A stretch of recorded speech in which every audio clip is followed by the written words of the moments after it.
Hello students. तो आज हम इस लेक्चर में एप्लीकेशन ऑफ ट्रिग्नोमेट्री के बारे में पढ़ेंगे। ट्रिग्नोमेट्री का क्या है एप्लीकेशन? इसके तो बहुत सारे एप्लीकेशन होते हैं। एप्लीकेशन का मतलब ट्रिग्नोमेट्री को यूज करके हम लोग क्या क्या जान सकते हैं, क्या क्या निकाल सकते हैं, यानी कि इसका यूज कहां कहां कर सकते हैं। तो बहुत सारी जगहें हैं, आर्किटेक्चर फील्ड है, इंजीनियरिंग फील्ड है, ऐसे बहुत सारे फील्ड हैं जहां पर हम ट्रिग्नोमेट्री का यूज करते हैं। लेकिन मजे की बात है कि अपने को जो यहां पर पढ़ना है, जो एप्लीकेशन पढ़ना है, सिर्फ एक ही चीज के बारे में पढ़ना है। यानी कि या यूं कह लीजिए, इसका जो एप्लीकेशन हम पढ़ेंगे, यहां एक छोटी सी चीज निकालने के लिए इसको अप्लाई किया गया है। जैसे हाइट कैसे फाइंड आउट करेंगे? ट्रिग्नोमेट्री का यूज करके। डिस्टेंस कैसे फाइंड आउट करेंगे? ट्रिग्नोमेट्री का यूज करके। नॉर्मली अगर इसको देखो तो हाइट एंड डिस्टेंस ये एक ही चीज है। हाइट मतलब वर्टिकल हो गया, डिस्टेंस मतलब हॉरिजॉन्टल हो गया, यानी कुल मिला के बोल सकते हैं लेंथ ही निकालना है। किसका यूज करके? ट्रिग्नोमेट्री का यूज करके। तो ट्रिग्नोमेट्री यूज करके हम लोग किसी चीज की हाइट कैसे फाइंड आउट करेंगे और किसी चीज का डिस्टेंस, यानी कोई चीज हमसे कितनी दूरी पर है उसका डिस्टेंस कैसे मेजर करेंगे। आपके सामने देखो एक डायग्राम बना है, आपके टेक्स्ट बुक का ही डायग्राम है। तो यहां आप देख पा रहे हैं, जैसे यहां पर देखो कोई एक पर्सन है। अगर इस पर्सन के मन में ये आया कि ये जो है, ये जो बिल्डिंग है, इससे कितने डिस्टेंस पर है, निकाल सकते हैं ट्रिग्नोमेट्री का यूज करके। मान लो ये जो पर्सन है, इसका कोई फ्रेंड यहां है। अब इसके मन में आया कि हमारा ये जो दोस्त है, जो फ्रेंड है, ये जिस बिल्डिंग पर है उसकी हाइट कितना है।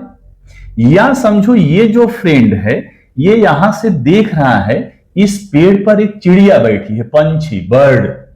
अब ये वाला फ्रेंड सोच रहा है कि ये जो बर्ड है, इस जिस पेड़ पे बैठी है उस पेड़ की हाइट क्या होगी, या जो बर्ड है उसकी ग्राउंड से यानी हॉरिजॉन्टल से हाइट कितना होगी, कैसे निकालेंगे। इंटरेस्टिंग कितना है, ट्रिग्नोमेट्री यूज करके निकालेंगे। आइए देखते हैं कि कैसे इसका यूज करेंगे हम लोग। तो पहली चीज इसके एप्लीकेशन में, पहली चीज जो पढ़ना है वो आप देख पा रहे हैं, लिखा है लाइन ऑफ विजन। अब लाइन ऑफ विजन क्या होता है? जैसे ध्यान से समझो, जैसे मान लो ये कोई पॉइंट है और इसी पॉइंट पर हमारा ऑब्जर्वर है। ऑब्जर्वर समझ पा रहे हैं क्या? ऑब्जर्वर देखने वाला, यानी कोई पर्सन है, कोई मैन है, कोई भी ऑब्जर्वर यहां इस पोजीशन पर है। मान लो पॉइंट ए है, ऑब्जर्वर है तो किसी चीज को देखेगा, किसी ऑब्जेक्ट को देखेगा। मान लो जिस ऑब्जेक्ट को ये देख रहा है या देखना चाह रहा है वो इस पॉइंट पर है, यहां मान लिया बी, यानी कि ऑब्जर्वर इस ऑब्जेक्ट को देख रहा है, इस चीज को देख रहा है, यानी कि ये जो हमारा ऑब्जेक्ट है वो कहां पर है? पॉइंट बी पर है। अब ये ऑब्जर्वर जब इस ऑब्जेक्ट को देखेगा तो साइंस कहता है हम किसी ऑब्जेक्ट को, किसी चीज को हम तभी देख पाते हैं जब हमारी आंख से रे निकले। हमारी आंख से रे यानी रोशनी, जो हमारी आंख से रोशनी निकलती है, रे के फॉर्म में निकलती है, उस ऑब्जेक्ट पे जाती है, टकराती है, वहां से रिटर्न आके जो हमारी आंख में रेटिना यानी पर्दा होता है, वहां पर इमेज जब बनाती है तब कोई ऑब्जेक्ट अपने को दिखता है। मैं नहीं, ये साइंस कहता है। अब जब ऑब्जर्वर इस ऑब्जेक्ट को देखेगा तो उसकी आंख से जो रे निकलेगी कुछ इस तरह से जाएगी। ऐसे रे निकली, इस ऑब्जेक्ट पे गई, इस ऑब्जेक्ट से टकराई। तो ये ध्यान से देखो, ये जो रे जा रही है ऑब्जर्वर की आंख से निकल के यहां ऑब्जेक्ट की डायरेक्शन में जो रे जा रही है, तो इसी को बोला जाता है लाइन ऑफ विजन। इसी लाइन को हम लोग बोलते हैं लाइन ऑफ विजन। इसको हम लोग बोलते हैं लाइन ऑफ विजन। तो क्या लाइन ऑफ विजन क्लियर हो गया? जब ऑब्जर्वर किसी ऑब्जेक्ट को देखेगा तो उसकी आंख से जो रोशनी निकलेगी रे के फॉर्म में, रे आपको मालूम है, रे मतलब किरण, रे होता है, लाइन सेगमेंट होता है, लाइन होती है, तो रे यानी रे, रे का ओरिजिन यानी उसका जो रोशनी है उसकी ओरिजिन यहां से ऐसे ऑब्जेक्ट पे जा रही है, तो ये जो लाइन है ना, इसी को हम लोग बोलते हैं लाइन ऑफ विजन। अब ये मन में सवाल आना चाहिए, क्या मालूम आपके मन में आया कि नहीं आया? यहां पर ध्यान से देखो, ऑब्जर्वर नीचे है, हमारा ऑब्जेक्ट ऊपर है, तो ये नीचे से ऊपर देख रहा है, तो लाइन ऑफ विजन कुछ ऐसे जा रही है। क्या ये जरूरी है कि ऑब्जर्वर हमेशा नीचे होगा, ऑब्जेक्ट ऊपर ही होगा? ऐसा जरूरी है क्या? बिल्कुल नहीं। हमारा ऑब्जर्वर ऊपर भी हो सकता है। मान लो ऑब्जर्वर यहां है, पॉइंट ए पर ऑब्जर्वर है, और जिस चीज को देखना चाह रहा है, वो ग्राउंड पर है। ग्राउंड पर यहां पर समझो कोई कार हो सकती है, कोई बॉल हो सकता है, कोई भी ऑब्जेक्ट, या इसका कोई फ्रेंड हो सकता है। ऑब्जर्वर यहां पर है, ऑब्जर्वर अभी ऊपर है, और हमारा ऑब्जेक्ट अभी नीचे है। अब जब ये ऑब्जर्वर इस ऑब्जेक्ट को देखेगा, तो उसकी आंख से रे कुछ ऐसे आएगी इस डायरेक्शन में, तब इसको क्या बोलेंगे? तब भी इसको लाइन ऑफ विजन ही बोलेंगे। क्या बोलेंगे? Line of vision. तो लाइन ऑफ विजन हम समझ गए, ऑब्जर्वर की आंख से जो रोशनी रे के फॉर्म में निकलती है, ऑब्जेक्ट तक जाती है, वो लाइन के फॉर्म में, रे के फॉर्म में, उसी को हम लोग बोलते हैं लाइन ऑफ विजन। चलिए आगे देखते हैं क्या पढ़ना है। आगे अपने को पढ़ना है एंगल ऑफ एलिवेशन। जैसा कि अभी अभी हमने समझा, मान लो कोई ऑब्जर्वर यहां पर है, यहां मतलब मान लो हॉरिजॉन्टल यानी कि ये ग्राउंड पर है, ये हमारा ऑब्जर्वर है। ध्यान से पढ़ो, अगर आपने ये थोड़ी सी इसकी थियरी है, आपको लाइन ऑफ विजन जानना है, एंगल ऑफ एलिवेशन जानना है, एंगल ऑफ डिप्रेशन जानना है, बस लाइन ऑफ विजन आप समझ गए, angle of elevation, angle of depression, बस दो चीज अगर आपने अच्छे समझ लिया कि एंगल ऑफ एलिवेशन कैसे बनता है, एंगल ऑफ डिप्रेशन कैसे और कब बनता है, यकीन मानो आप हर एक क्वेश्चन बना सकते हैं, हर एक क्वेश्चन कर सकते हैं। अब इस केस में हमारा ऑब्जर्वर यहां है, मान लो पॉइंट ए है, ऑब्जर्वर यहां है, और ये हमारा रहा ऑब्जेक्ट, पॉइंट बी पर है, पॉइंट बी पर हमारा ऑब्जेक्ट है। और अभी अभी आपने पढ़ लिया कि यहां से जो रे निकलेगी, ये जो लाइन जाएगी, इसको ही हम लोग बोलते हैं लाइन ऑफ विजन। अब ध्यान देना, एंगल ऑफ एलिवेशन, एंगल बनाने के लिए आपको मालूम है कि दो साइड चाहिए। तो एक तो हमेशा क्या रहेगा? Line of vision. एक साइड हमेशा क्या रहेगा? Line of vision. और दूसरी साइड क्या होगी? जो हमारा हॉरिजेंटल है, हॉरिजेंटल को आप बोल सकते हैं ग्राउंड बोल सकते हैं, या बोल सकते हैं कि ऐसी लाइन जो ग्राउंड के पैरेलल हो। जरूरी नहीं है कि हॉरिजेंटल का मतलब ग्राउंड ही हो, ग्राउंड हो सकता है, ग्राउंड मतलब धरती, पृथ्वी, ग्राउंड हो सकता है, या उसके पैरेलल कोई भी लाइन, जैसे एक्स एक्सिस हॉरिजेंटल होता है, वाई एक्सिस वर्टिकल होता है। अब यहां देखो ध्यान से, ऑब्जर्वर हमारा यहां पर पॉइंट ए पर है, ये उसका लाइन ऑफ विजन है, ये हमारा हॉरिजेंटल है। अब ध्यान रखो, लाइन ऑफ विजन और हॉरिजेंटल के बीच में जो एंगल बनेगा, इसी को बोला जाता है एंगल ऑफ एलिवेशन। क्या बोलते हैं इसको? Angle of elevation. अब इसमें ध्यान देने वाली क्या चीज है? एंगल ऑफ एलिवेशन कहां बनेगा?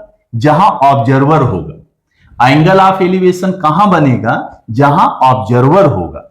और ऑब्जर्वर जहां होगा, वहां से हॉरिजेंटल लाइन और लाइन ऑफ विजन के बीच में जो एंगल बनेगा, that angle is called angle of elevation. एक तो ये आप समझ गए, एंगल हमेशा कहां बनेगा? जहां ऑब्जर्वर होगा, और दो साइड चाहिए, तो एक हॉरिजेंटल, दूसरा लाइन ऑफ विजन। दूसरी सबसे इंपॉर्टेंट चीज यह है कि एंगल ऑफ एलिवेशन तब बनेगा जब हमारा ऑब्जर्वर नीचे होगा, ऑब्जेक्ट ऊपर होगा। यानी ऑब्जर्वर नीचे से जब ऊपर की ओर देखेगा, नीचे से ऊपर की ओर देखेगा, तो ऑब्जर्वर जहां पर है वहीं पर बनेगा एंगल ऑफ एलिवेशन। क्या एंगल ऑफ एलिवेशन समझे? इसमें इंपॉर्टेंट चीज समझो, जहां ऑब्जर्वर है एंगल वही बनेगा, जहां ऑब्जर्वर है एंगल वही बनेगा। एंगल बनने के लिए दो साइड चाहिए, एक साइड का काम करेगा आपका लाइन ऑफ विजन और दूसरी साइड का काम करेगा हॉरिजॉन्टल।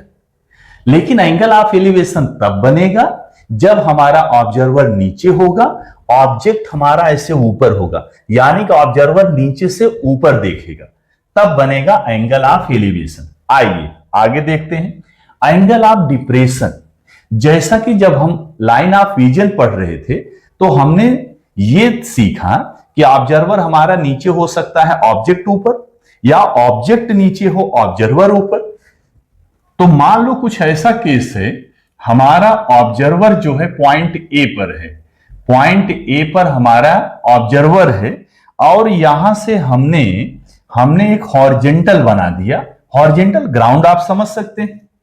यहां पर कोई ऑब्जेक्ट यहां पर है, ऑब्जेक्ट का मतलब है कि जिस चीज को देख रहा है, कोई कार हो सकता है, कोई बॉल हो सकता है, इसका कोई फ्रेंड हो सकता है। अब इस केस में ध्यान से देखो, ऑब्जर्वर हमारा ऊपर है, ऑब्जेक्ट हमारा नीचे है। अब ये ऑब्जर्वर जब इस ऑब्जेक्ट को देखेगा तो उसका लाइन ऑफ विजन कुछ ऐसा ये डायरेक्शन में आएगा, लाइन ऑफ विजन ये डायरेक्शन में आएगा, ये है लाइन ऑफ विजन। तो सर आपने बताया कि एंगल वही बनेगा जहां ऑब्जर्वर होगा, एंगल वही बनेगा जहां ऑब्जर्वर होगा, तो एंगल यहां बनेगा, पॉइंट ए पर बनेगा, पॉइंट ए पर बनेगा।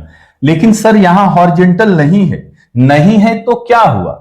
हम बनाएंगे यहां पर हॉरिजॉन्टल, ये हो गई हॉरिजॉन्टल लाइन। अब ये एंगल जो बना इसको हम लोग बोलते हैं एंगल ऑफ डिप्रेशन। क्या बोलते हैं इसको? Angle of depression. अब दोनों में डिफरेंस समझो, चाहे एंगल ऑफ एलिवेशन हो चाहे एंगल ऑफ डिप्रेशन हो, कहां बनेगा? जहां होगा ऑब्जर्वर।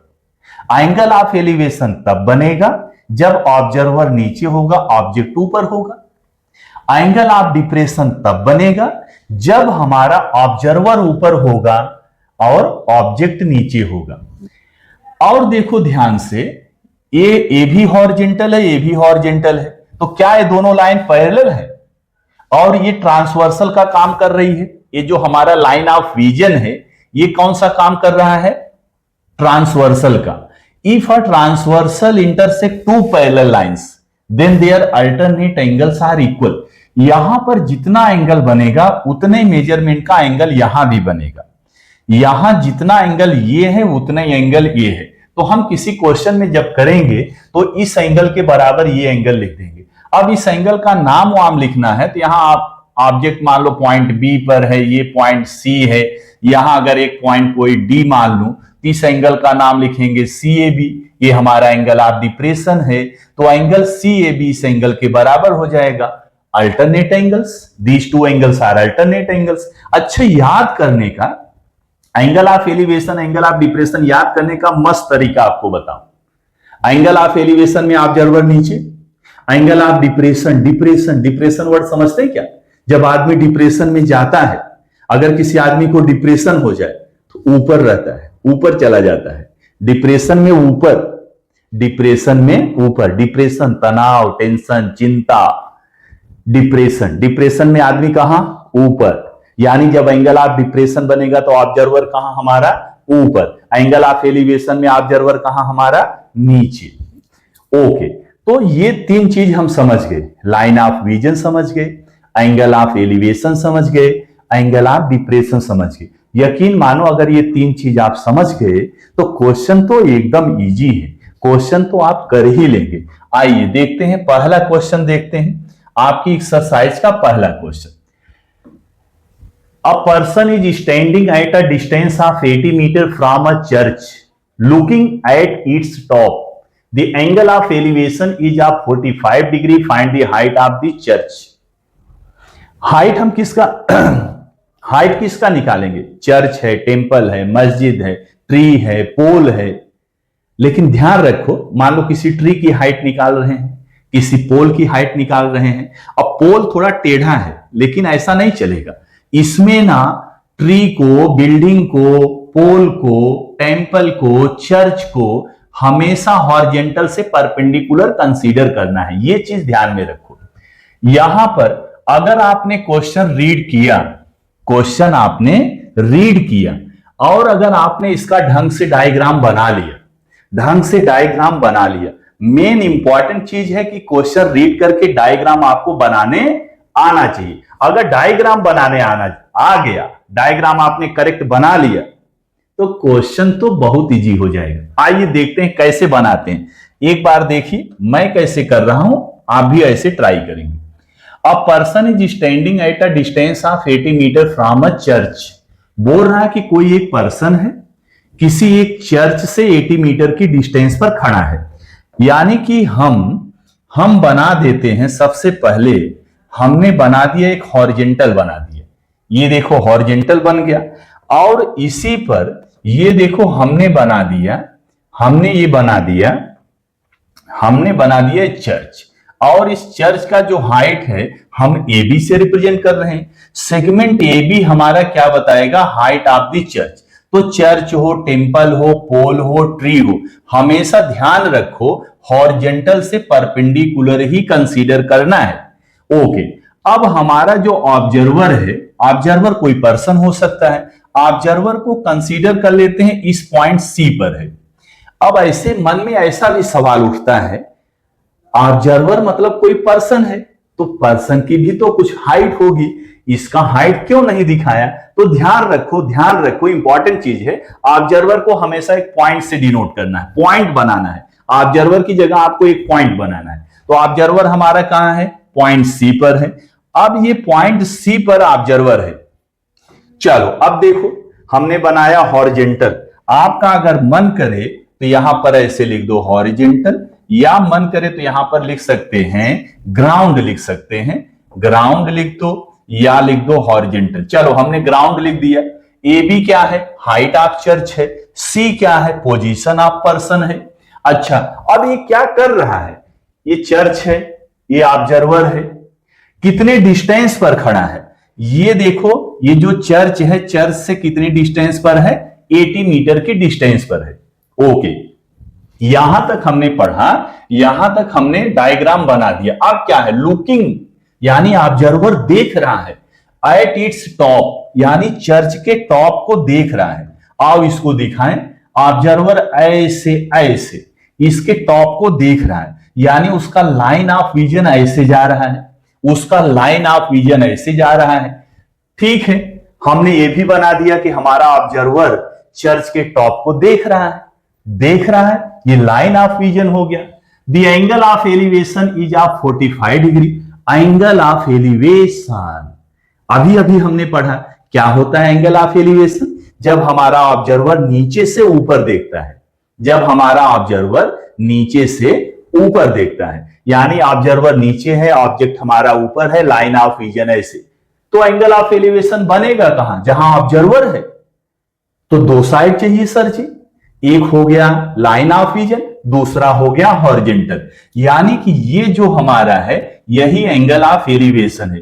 कितना बन रहा है एंगल ऑफ एलिवेशन? 45 डिग्री बन रहा है। आओ, अच्छा, ये सारी चीजें जो आपने बनाया है ए बी, ये तो हमने बनाया ना, हमने सोचा है A B is the height of the church, लेकिन आपको लिख के बताना है कि ए बी क्या है? ऑब्जर्वर यानी वो पर्सन है कहां पर? 80 मीटर की डिस्टेंस पर खड़ा है, वो कहां है? एंगल ऑफ एलिवेशन क्या है? वो सारी चीजें आपको लिखना है। आओ आपको बताऊं कि लिखना कैसे है। तो क्या लिखेंगे? लेट सेगमेंट ए बी, ये जो सेगमेंट ए बी है ये क्या रिप्रेजेंट कर रहा है? Height of the church. ये जो हमने डायग्राम में ए बी बनाया है, this is the height of church. ध्यान दो क्या निकालना है? Find the height of the church. हमने ए बी को हाइट ऑफ द चर्च मान लिया। अब आगे ऐसे लगा दो क्वेश्चन मार्क, यानी यही तो अपने को फाइंड आउट करना है। अच्छा, ऑब्जर्वर हमारा कहां है? पॉइंट सी पर। इसको भी आपको यहां पर मेंशन करना है, पॉइंट सी। यहां लिखेंगे position of the observer, position of the observer. यानी कि हमारा जो ऑब्जर्वर है वो पॉइंट सी पर है। अच्छा, वो जो डिस्टेंस 80 मीटर की डिस्टेंस पर खड़ा है, चर्च है, ऑब्जर्वर है, 80 मीटर की डिस्टेंस पर खड़ा है, कौन सा सेगमेंट बता रहा है? बीसी। अब इसको लिखेंगे डिस्टेंस, ये जो बीसी है, distance between church and person, या ऑब्जर्वर लिख सकते हैं। यहां पर्सन लिखा है तो आप भी पर्सन लिखो।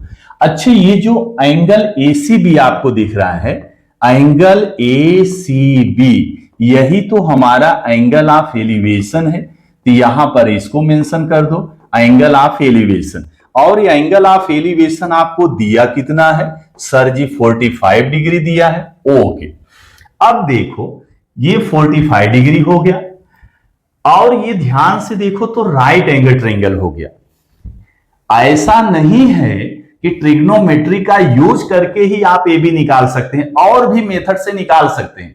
जैसे आपने पढ़ा है 45 90 डिग्री ट्रायंगल थ्योरम पढ़ा है, ये देखो 45, ये 90, ये भी 45 हो जाएगा, remaining angle of the triangle. लेकिन हम लोग ट्रिग्नोमेट्री का एप्लीकेशन पढ़ रहे हैं तो ट्रिग्नोमेट्री से ही सॉल्व करेंगे, और इजी भी है।